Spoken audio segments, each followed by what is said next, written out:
Nobody in that room was ready for what happened next. Seo Moo-il had walked into Hanok restaurant like he owned the city, because in many ways he did. 72 years old, silver hair slicked back like polished steel, a long black coat sweeping the marble floor with every slow, deliberate step. He didn't look at the staff lined up against the walls. He didn't need to. Men like Seo Moo-il didn't acknowledge furniture.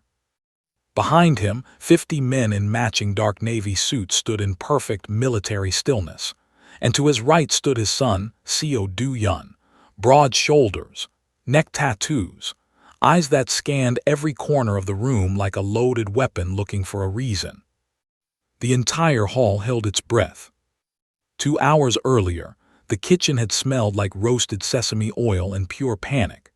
Mr. Cho, the floor manager, had been speed-walking between stations, dabbing sweat from his forehead with a folded cloth, barking about polished chopsticks and perfectly creased napkins.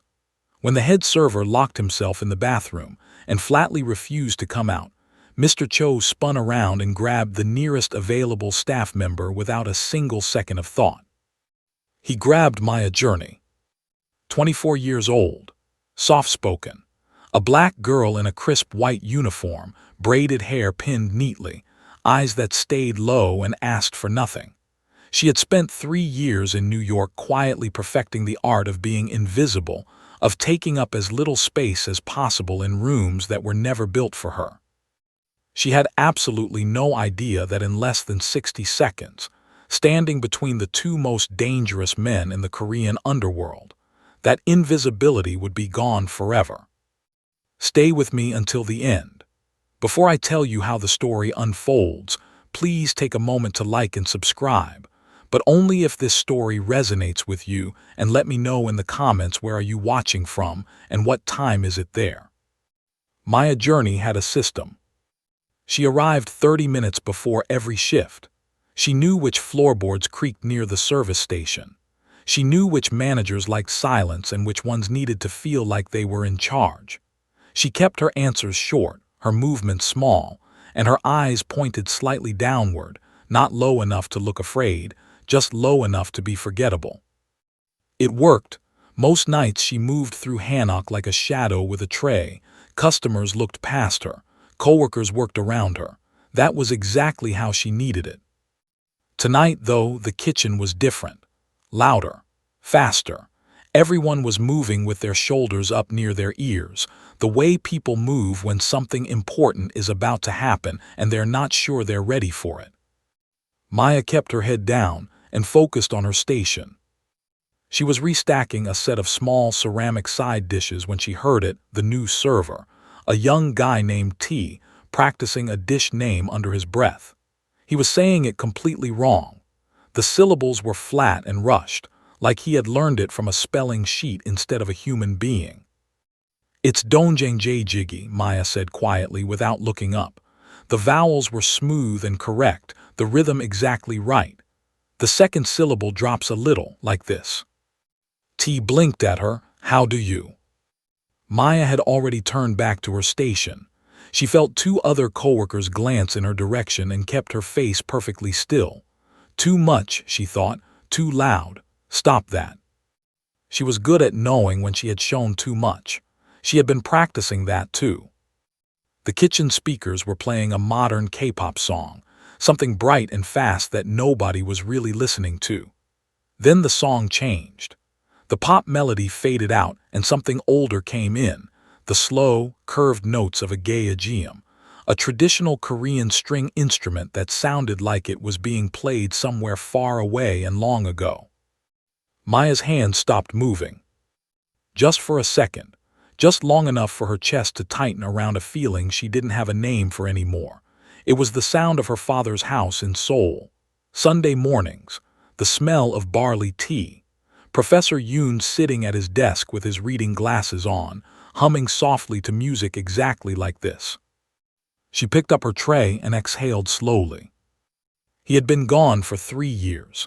She had come to New York because New York was loud enough to drown out the quiet places grief liked to hide. She wasn't building a life here. She was just filling up time until the ache got smaller. Then Mr. Cho's voice cut through the kitchen like a fire alarm. Private booking tonight, full house closure. The Seo family. Founding patriarch, full entourage. Nothing gets served, touched, or breathed on without my approval. Maya went still. The Seo family. She had heard that name before. Once. She had been 9 years old, sitting on the floor outside her father's study in Seoul, and she had heard him say it in a voice so careful and so low that she had understood immediately, even as a child, that it was not a name that belonged in the daylight. She stared at the tray in her hands. Keep your head down, she told herself. You are nobody, stay nobody. She believed that completely. For now, the black SUVs arrived at exactly 8 o'clock. There were 4 of them, moving in a tight, practiced line down the empty street outside Hanok. No sirens, no noise. They didn't need any of that. The cars alone were enough to make the 2 young kitchen porters who had stepped outside for fresh air quickly step back inside without saying a word to each other. The security team came first.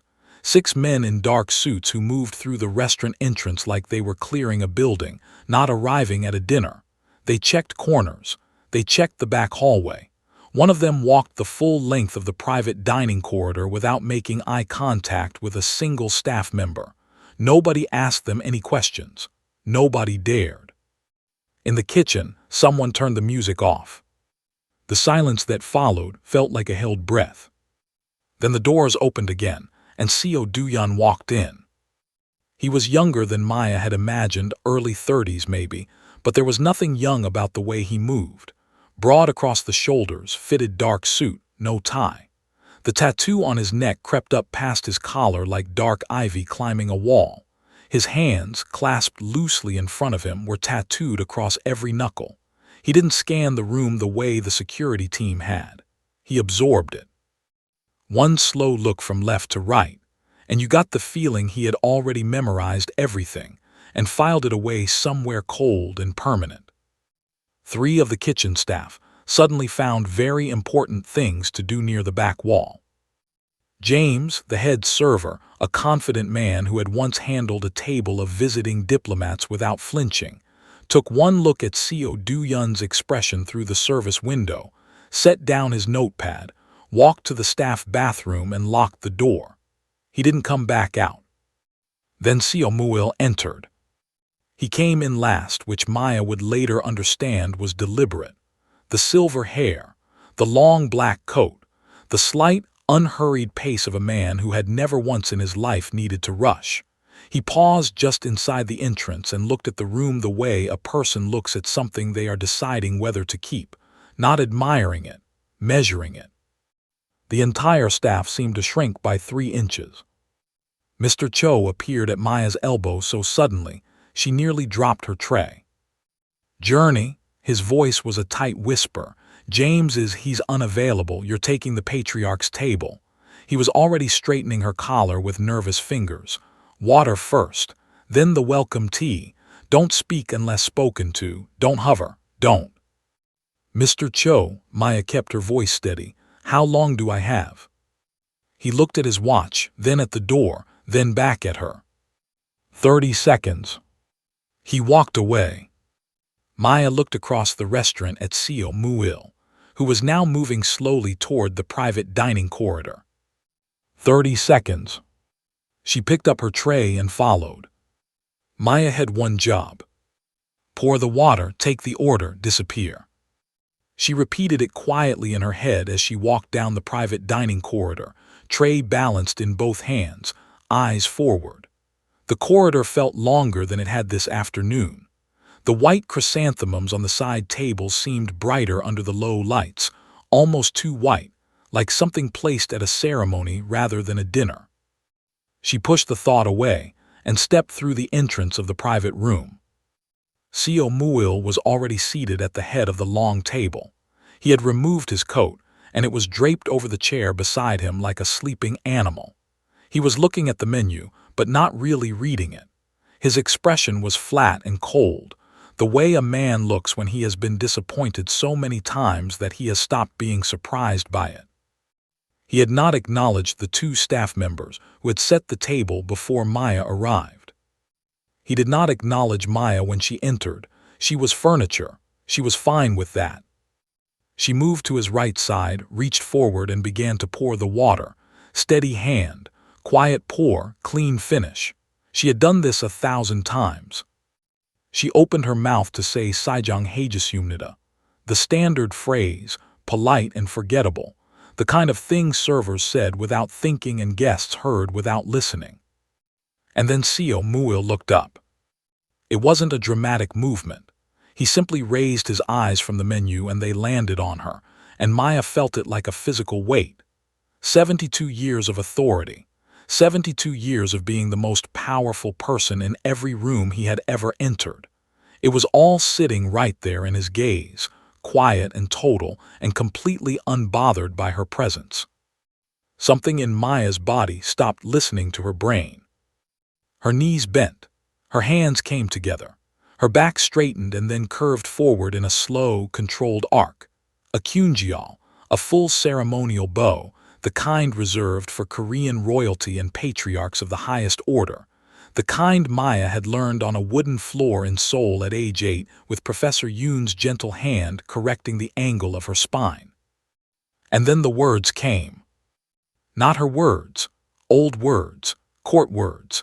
Gungjang Ianeo, the language of the Joseon dynasty, ancient and formal and precise, flowing out of her mouth the way water flows downhill, like they had always been there waiting. She didn't decide any of it, it simply happened. The room went absolutely silent. Maya rose slowly from the bow. She blinked. She saw the bodyguards staring. She saw Seo Do-yun standing near the far wall, completely still, his eyes locked on her like she had just done something that did not have an explanation. And then she looked at Seo Moo-il. The menu had slipped from his fingers onto the table. His shoulders, which had been straight and rigid since the moment he arrived, had dropped slightly. His lips were parted. His dark eyes were wide and glassy, focused on her face with an expression she had never seen on a man like him before. He looked shaken. Maya's heart dropped straight to the floor. What did I just do? Nobody asked Maya if she wanted to go. One of the senior bodyguards simply appeared at her side, gestured toward a side door off the main dining room, and waited. It was the kind of invitation that was not an invitation. Maya looked once toward the corridor where Mr. Cho was standing, but Mr. Cho was staring at his shoes and clearly had no intention of being helpful. She followed the bodyguard through the side door. Behind her she heard Seo Do-yun's voice, low and tight. "Father, this is not necessary. We don't know who she is." She heard nothing after that, which meant Seo Moo-il had answered him with a look. She had already learned that he did that, said everything with his eyes and nothing with his mouth. The tatami room was small and warm, lit by 2 paper lanterns that gave the air a soft amber color. A low wooden table sat in the center, and on it was a tea set that stopped Maya 3 steps inside the door. She knew that set. Not this exact one, but the style. The pale celadon teapot with the narrow spout. The shallow darai cups arranged in a precise half circle. The folded linen square placed at an exact angle beneath the ladle. This was not a restaurant tea service. This was a formal court ceremony set, the kind used by the Joseon dynasty for occasions of the highest respect. The kind Professor Yoon had spent an entire winter teaching her to use correctly, movement by movement, word by word, on the floor of his study in Seoul. Maya sat down behind the table on her knees. Her hands were trembling slightly. She pressed them flat against her thighs and made them stop. Seo Moo-il lowered himself onto the cushion across from her, slowly and deliberately. He folded his hands in his lap and watched her. His face gave nothing away. Do-yun took his position at the door, arms crossed, jaw tight. Maya took one quiet breath and began. She warmed the pot first, the way you were supposed to. She poured the hot water in a slow, even circle, let it sit, then emptied it into the waste bowl with a controlled tilt of her wrist. She measured the tea leaves without a scale because she didn't need one. Her hands remembered the weight. She poured the first cup for Seo Moo-il with both hands and placed it in front of him with a small, precise bow of her head, speaking the ceremonial words of offering in the same ancient language she had used in the dining room. Not a single movement was wrong. Not one word was out of place. Seo Moo-il looked down at the cup, then back at her. He still hadn't spoken. Maya kept her face calm and her eyes respectfully low, but every nerve in her body was awake. She could feel Du-yun watching her from the door, not the way someone watches a person doing a good job, but the way someone watches a locked box they are trying to figure out how to open. She didn't look at him. She lifted the pot again and waited for Seo Moo-il's nod before the second pour. The room was so quiet she could hear the lantern flames breathing. The final movement of the ceremony was the quietest. Maya lifted the last cup with both hands, the steam rising in a thin, straight line in the still air. She placed it in front of Seo Moo-il and lowered her head in the closing bow, speaking the last words of the ceremony softly, the way Professor Yoon had taught her, not performed, but meant. She began to straighten up.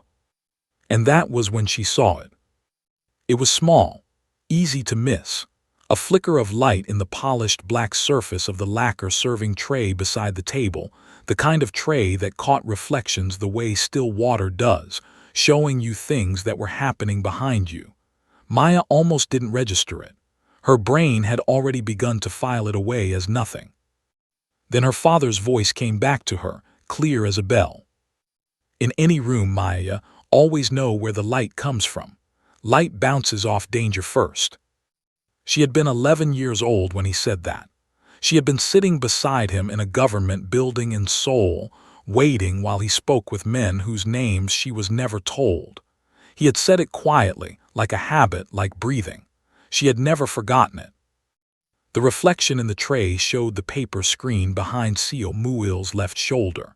And behind that screen, in the narrow service corridor that ran along the outside wall, something was moving. Something long. Something metal, angled at a height and direction that had nothing to do with a serving cart. Maya didn't decide what happened next. Her body decided for her. She lunged across the tea table, grabbed the heavy iron chabin tray with both hands, and drove it hard and sideways into the paper screen, screaming one sharp word as she did it. The screen tore open. A single shot cracked through the room. The bullet hit the iron tray with a sound like a massive bell being struck the wrong way, a deep, horrible clang that rang up both of Maya's arms and knocked her sideways onto the floor. Her ears went white with noise. The teapot shattered. The cups scattered across the tatami in pieces. Du-yun was through the torn screen in under 2 seconds. There was a short, brutal struggle in the corridor. Then silence. In the dining room beyond, voices erupted, feet on marble, someone shouting into a phone. Maya was on the floor, kneeling in broken ceramic and spilled tea, both arms shaking, the dented tray still gripped in her hands. Her jaw was clenched so tight it ached. She couldn't feel her left arm properly. She focused on breathing. Then she looked up. Seo Moo-il had not moved. He was sitting exactly as he had been, perfectly upright, hands folded in his lap. The chaos around him didn't seem to touch him.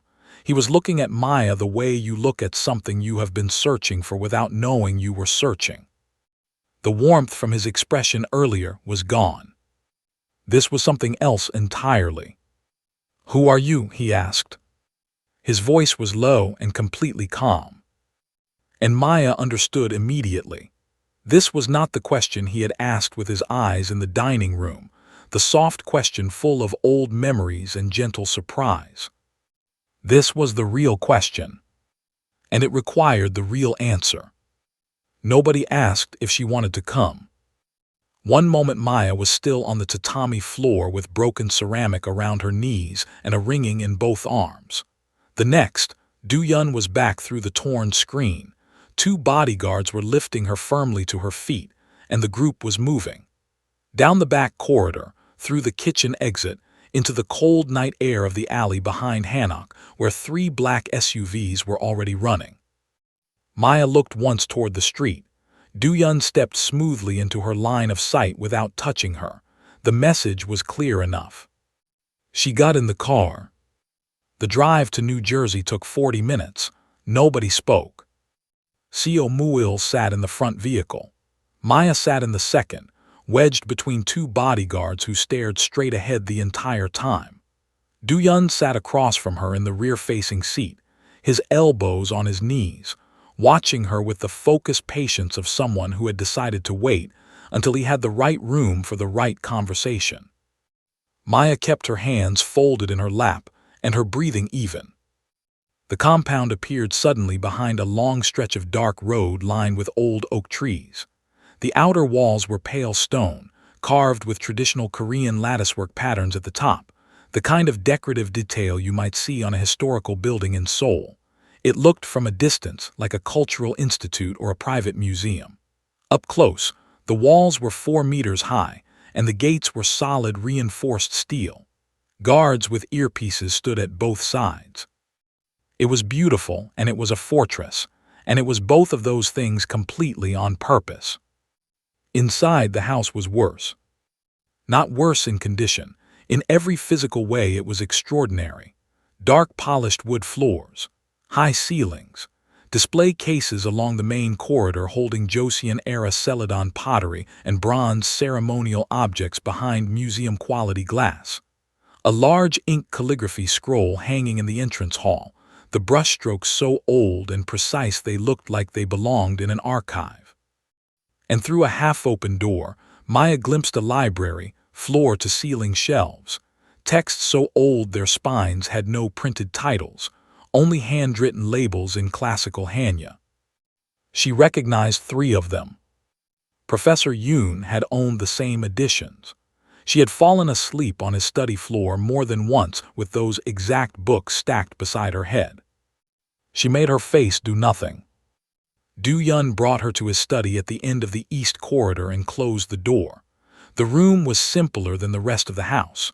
A wide desk, a laptop, 2 chairs, a single framed photograph on the wall that Maya deliberately did not look at. He sat down and turned the laptop toward her without preamble. On the screen was a digital file, her work visa, her queen's address, her employment records, all clean. Then he scrolled down. "Your education records," he said. He didn't raise his voice, he never seemed to need to. "There are gaps, years where nothing was filed, no school enrollment, no transcripts, nothing." He looked up. "But you performed a full Darai ceremony tonight without a single error. You spoke court language that most Korean university professors can't read, let alone speak." He closed the laptop. "You didn't learn that in a classroom." He said it the way people state the weather, simple, already decided. Maya looked at him steadily and said nothing. The silence between them stretched like a wire pulled tight. Do-yeon reached into the desk drawer and placed a photograph on the table between them. It was old, printed on thick paper that had gone slightly soft at the edges from years of handling. A Korean man in his 60s, standing outside a university building on a bright day, caught mid-laugh at something happening off to his left. He was wearing a dark green jacket and his reading glasses pushed up on his forehead the way he always wore them when he was outside. His eyes were creased at the corners. He looked completely, genuinely happy. Maya stopped breathing. She knew that laugh. She knew that jacket. She knew the exact way his glasses sat crooked on his forehead because she had straightened them for him 100 times and he had always tilted them back within the hour. She did not move. She did not make a sound, but something in her face must have shifted because Do-yeon was watching her with the focused stillness of someone who had just found the answer he was looking for. "My father knew this man," Do-yeon said. His voice was quieter than she had heard it all evening. The sharp edge was still there, but underneath it something else, something careful.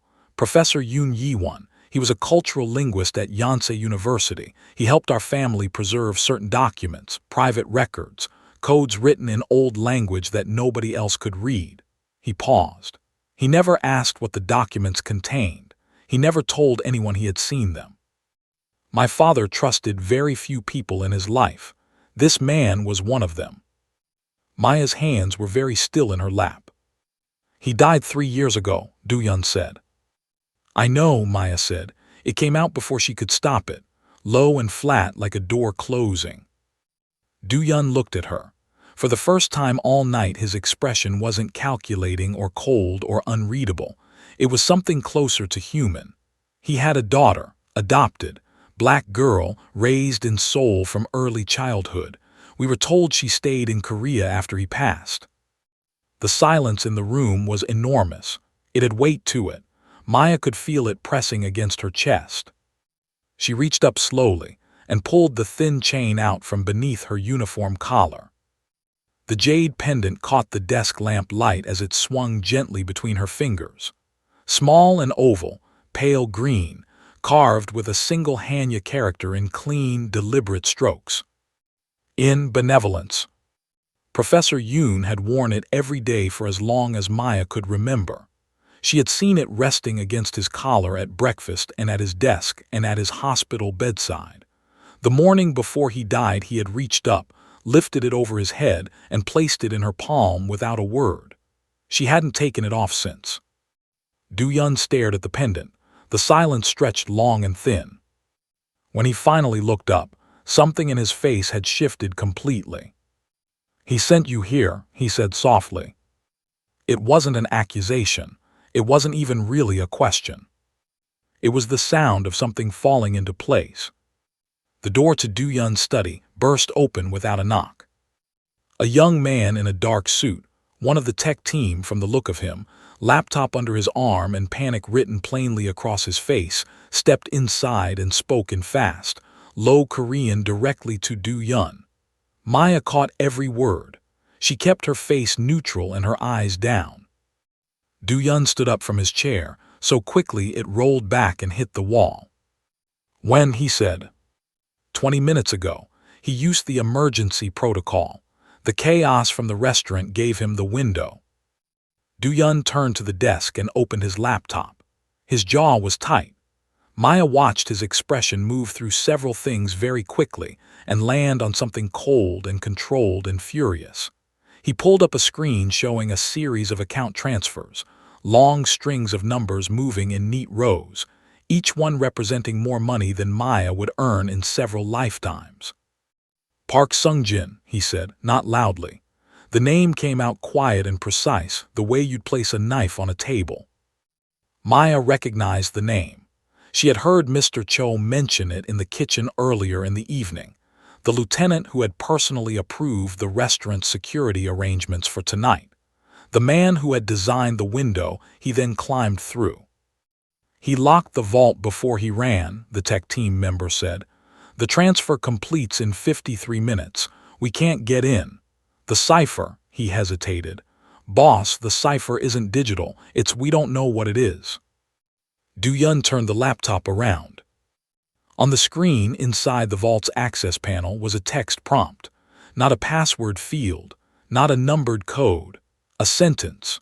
Written in Gunjeong Ianeo, ancient Korean court language, structured in the formal grammatical pattern of a classical riddle.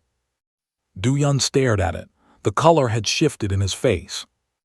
Maya leaned forward slightly and read it. She read it the way she read everything in that language, not word by word, not translating in her head, but taking it in whole, the way you hear a song you learned as a child. It settled into her immediately. It was a riddle about the Hineo, the women of Jeju Island who dove into the deep ocean without oxygen tanks, holding their breath far beyond what seemed possible, going down to where the water was black and cold and pressured, and coming back up with their hands full. The riddle asked, what do they carry up from the deepest water that cannot be seen and cannot be sold? The obvious answers were oxygen, pearls, strength. Maya had read a poem about the Hineo when she was 10 years old, sitting on the floor of Professor Yoon's library. He had read it aloud to her first, then asked her what she thought the women brought up from the bottom of the sea. She had thought about it for a long time. Then she had said, "Silence. The deep water is the only place where nothing can reach them. They carry the silence back up inside their lungs." Professor Yoon had smiled and said, "Yes, exactly that." Maya reached forward and typed one word into the prompt field. "Kachim mohenus." Silence. She pressed enter. The screen flashed once. Then the vault opened. The transfer bars, which had been steadily filling across the screen, stopped completely. Park Sung-jin's access credentials dissolved in real time. Every session terminated simultaneously. Every open transfer reversed and locked. The room was very quiet. Do-yeon looked at the screen for a long time. Then he looked at Maya. His expression was open in a way she hadn't seen from him yet, not soft exactly, but unguarded, like a man who has just watched something happen that has rearranged his understanding of the evening entirely. He didn't speak for a long time. Then quietly, almost to himself, "He really did send you here." Maya looked at the jade pendant resting against her collarbone. She thought about a hospital room in Seoul, a hand pressing something small and cool into her palm. No explanation. Just his eyes, calm and certain, telling her everything he didn't have the breath left to say. She hadn't understood it then. She was beginning to understand it now. The summons came 20 minutes later. One of the senior bodyguards knocked on the study door, spoke 2 words to Do-yeon and stepped back. Do-yeon closed the laptop, straightened his jacket and looked at Maya. "My father wants you in the main hall," he said. He opened the door and waited. Maya stood up. She smoothed the front of her white uniform shirt, which was creased now and still faintly damp from the spilled tea ceremony. She had nothing else to wear and nowhere to hide. She walked through the door. Do-yeon fell into step 1 pace behind her. She felt the shift in that immediately, not beside her, not ahead of her, behind her. The way someone walks when they are making a statement about where they stand. The main hall looked exactly as it had when she first arrived at the compound. The high ceilings, the dark polished floors, the calligraphy scroll in the entrance. But the 50 men in navy suits were assembled again now, arranged in the same 2 long columns she had seen in the foyer of Hanok restaurant. The same stillness, the same silence. Except this time, as Maya walked between them, not one of them looked through her. They watched her, carefully and with full attention, the way people look at something they are trying to understand. Seo Moo-il stood at the far end of the hall. He was not leaning on anything. He stood straight and still with his hands clasped in front of him, and he watched Maya walk toward him with an expression she recognized now, the same one he'd had in the tea room when she completed the ceremony. Not cold, not calculating, something older than both of those things. She stopped 3 feet in front of him. He was quiet for a moment. When he spoke, his voice was low enough that only the people closest could hear. "Professor Yoon Yi-won came to me 30 years ago," he said. "A quiet man, a scholar. He never wanted money or favors. He wanted only to preserve what was being forgotten." He paused. "The language, the ceremony, the codes our family used for generations before we became what we became. He said that without those things we were just criminals. With them we were still Korean." He looked at the pendant against her collar. "When he died, I believed that thread was gone. That the last person who could carry those things forward was gone with him." He reached out and placed his hand on Maya's shoulder. It was brief and deliberate, the weight of it lasting only a few seconds. But the men in the room straightened when he did it, almost imperceptibly, the way a room responds to something formal and final. Do-yeon stepped forward. He turned to face the assembled hall, and when he spoke his voice was clear and carried to every corner of the room without effort. "Maya Journey is under the protection of the Seo family. She is not a guest and she is not a prisoner." He paused. "She is in." The word landed in the room like a stone in still water. In benevolence, the character on the pendant, The one quality, Seo Moo-il had just said, that separated a dynasty from simply being dangerous. For one suspended second, nothing moved. Then in perfect unison, 50 men bowed. Maya stood completely still in the center of it. The marble floor was cold through her shoes. The lantern light was warm on her face. Somewhere in the back of her mind, she was aware that her shift at Hanok had technically ended 2 hours ago, that her coat was still on a hook in the staff room, that she had no idea what came next. But underneath all of that, quieter and more solid than anything else she was feeling, was something she had not felt in 3 years. She did not feel like too much. She did not feel like an accident. She did not feel like a woman who had been shrinking herself down to fit into spaces that were never made for her. She felt, in the most complete and terrifying way, exactly like herself. The invisible waitress was gone. The woman Professor Yoon had spent his life raising had finally, after everything, arrived.